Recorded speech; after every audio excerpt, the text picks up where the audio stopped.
Hello everyone, tayo magtitingin ng bunga ng papaya. Tingnan natin kung meron siyang bunga ngayon ng bunga ng papaya. Siyempre, magdadala muna tayo ng ating tapakan kasi dito tayo sa ibabaw ng bubong dadaan. Yan po yung upuan nating tatapakan at sabay akit tayo dyan sa ibabaw ng Ayan. At sinisilip natin dyan ang papaya kaso hindi tayo nagtagumpay na makita natin. Kaya yan. Patuloy na sa pag-akyat. At sa pag-akyat ko ay may narinig akong kumalskos dyan. At yan. Silip-silip ko pa dyan. Kung ano yun. Hindi natin kung ano yun talaga. At kaya nagpatuloy na tayo sa pag-akyat. Ayan.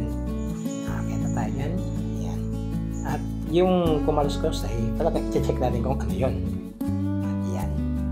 Silip tayo dyan sa kawayan na yan. Kasi dyan natin na yung kumalskos. Yan. Hanap tayo kung ano yun. Pero may nasisigurado ko kung ano talaga yung kumalskos dyan. At yun ay ang isang ibon. Isa po siyang klase na ibon ay ang maya.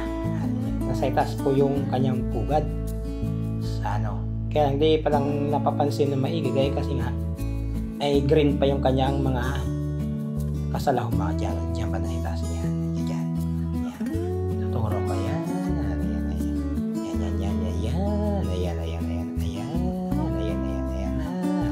Yan na po. Ayun. Tinuro ko pa Yan Yan. Pugat. Okay. Nakita natin siya. Ayan. Ano natin yan? Ayan. Okay. At tayo yung mag-proceed na. Ayan. Kung ano ang kailangan natin puntahan. Ayan. Lakad-lakad. At yan. Diyan po ay hindi ako basta-basta bumaba dyan kasi ang daming tinik dyan. Lalo na yung bugambilya. Kaya chinecheck ko kung saan ako pwedeng tumapak. Ayan. Chinecheck ko muna. Ayan. At yan. Yan. Abot-abot ko pa ng pa ako Kaya yan. Yun. Nakababa na tayo. Ayan. Lakad-lakad tayo dyan. At dahan-dahan din tayo dyan kasi di lang tinik ang kalaban natin dyan minsan di natin na meron pala dyang mahiwagang gumagapang. Ayan. Yan. Habang naglalakad ay silip-silip tayo dyan kung ano ang natin. Ayan. At yan. Lang natin yung ating pakay. Diretso natin yung pakay natin. Ayan. Lumingon-lingon pa kung saan-saan. Ayan. Ayun. Yung mahiwagang papaya na ating wow. Tulis pa yung usok. May pawawaw pa. Ayan po yung may lubid po yan Yan. Tinalian ko yan ng kasi nga gawa na matutumba na yung papaya na yan pa hindi ko siya kayang akyatin yan na nag-aalangan akong maputol ba. Kasi kung medyo maganda yung pangangatawan ng papaya ay aakyatin ko yan. Kaso hindi At nag-aalangan pa ako dun sa tali ko. Baka bumigay ba. Kaya yan. Konting hanggang muna tayo ng kawayan. Sagaban pa. Makita ng maigi yan. Tapon. Yan. Yung mga dyan, yung mga dahon dyan na mga winawalis natin ay tinatambak lang natin dyan sa mga gilid. Kasi yun ang sa atin ng yan, yung kawad yung tali. Dyan yan, kaya iniwasan ko. Tapos may nilagay ko dyan na basag na paso. Yun ang ginagawa kong tungtungan. Ayan. Alanganin ko pang maabot yan dahil kasi masyadong nag-aalangan ako sa papaya baka matumba. Kaya yan. Tapos siyempre yung mga dahon dyan na yung mga winawalis natin ay yan lang natin sa kabilang bakod lang. Kasi yan ang sa atin ng mga maintenance dyan. Ang tanging kukunin lang ay basura. Ang mga nabubulok tulad ng mga dahon ay dyan na iwan. Sa gilid-gilid na lang ilagay yan. Pero yan ang natin. Yan. Na napagtagumpayan natin kunin yung tatlo. Yan. Kaya lang yung dalawang papaya ay hindi maganda yung kanyang kasi meron siyang meron siyang tama na yung madali ng kasi meron siyang para siyang ayan ganyan yun. Nakita niyo yung na yun, yung black, hindi black siya kundi parang lamang sa tubig, gano'n. Tapos yan, sa pag-ano natin ay nakasilip pa tayo dyan ng na dalawa pang prutas. Yan, bababa muna natin dyan. Yan, lagay mo na dyan. Yan, dahan-dahan lang tayo. Yan, ay lagay natin at babalikan natin yung nakita natin dalawang prutas. Yan, dahan-dahan tayo sa ating nilalakaran. Dahil baka matapakan natin yung mahiwagang tinig. Yan. At ayan na nga po. Ayun. Nakuha natin yung nasa kamay natin. May isa pa tayo dyan. Kukunin. Yan. Kinuha na natin yan kasi buhaghag na yung kanyang tinig. Hindi na natin siya kailangan pang pabayaan dahil kasi pag pinabayaan natin yan, mamukat-mukat, makikita mo, puro langgam na yan. Yung hantik, binabahayan yan, pinapaikutan ng sapot kasi yung yung puting insekto diyan yung yun ang kumakain, tapos yun pagka nagpo-produce siya ng matamis, yun ang kinakain ng mga antik.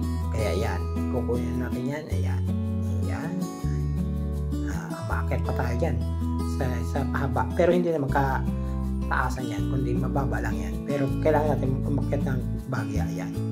Yun. May isa pa dun, yun, maliit pa nga lang yan. Yung isa.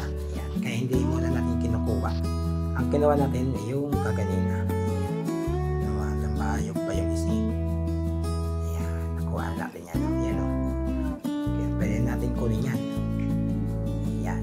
Tapos, siyempre, may bibisitahin pa tayo na isa na sinasabi ni Ma'am kung nawala na ba yung saging dyan. Tingnan nyo yung saging dyan, sobrang taba kasi nga yung dito ay hindi siya na ng tubig kasi sagana siya sa sikat ng araw, kulang siya sa tubig.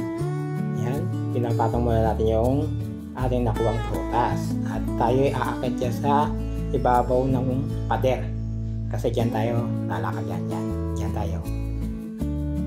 Diyan ang mas safe kaysa dyan sa baba kasi marami tinik dyan sa baba. Kaya yan, lakad. Yan, nakarating tayo dun sa ating lalakaran pababa. Yan. Diyan din, maraming tinik din dyan. Kasi dati ay maraming bugambina dyan. Yan. Lakad tayo dyan. Yan. Ayan po yung saging. Ayan sobrang taba Kasi nga, namunga yan ay pag-init talaga, kaya masyado siyang kaya. At tinanggal natin yung puso kasi mahaba yung puso Tapos yan may kamuting kahoy tayo. Kaya lang hindi natin yan pwedeng kuhanan kasi ligaw na yan. Hindi na yan tanim. Kaya mahirap na yung kuhanan yan. Ayun meron tayong mayabong. Isang mayabong. At alam nyo na kung ano klase yun. Pero tututukan natin yan. Kaya akit ulit tayo dyan sa pader para dyan tayo maglakad. Yan ang gagawin natin. Yan. Lakad tayo. Yan. O, diba? Yabong. Dadalahin kayo pa uwi. At kung makakahingi pa ako sa kaibigan natin dyan sa kapitbahay ay magdadala pa tayo. Kasi gusto yan na tita. At siyempre, pati rin sila mama. Ayan. Balik tayo. Ayan. Kaya yan. Ang ating nakuha.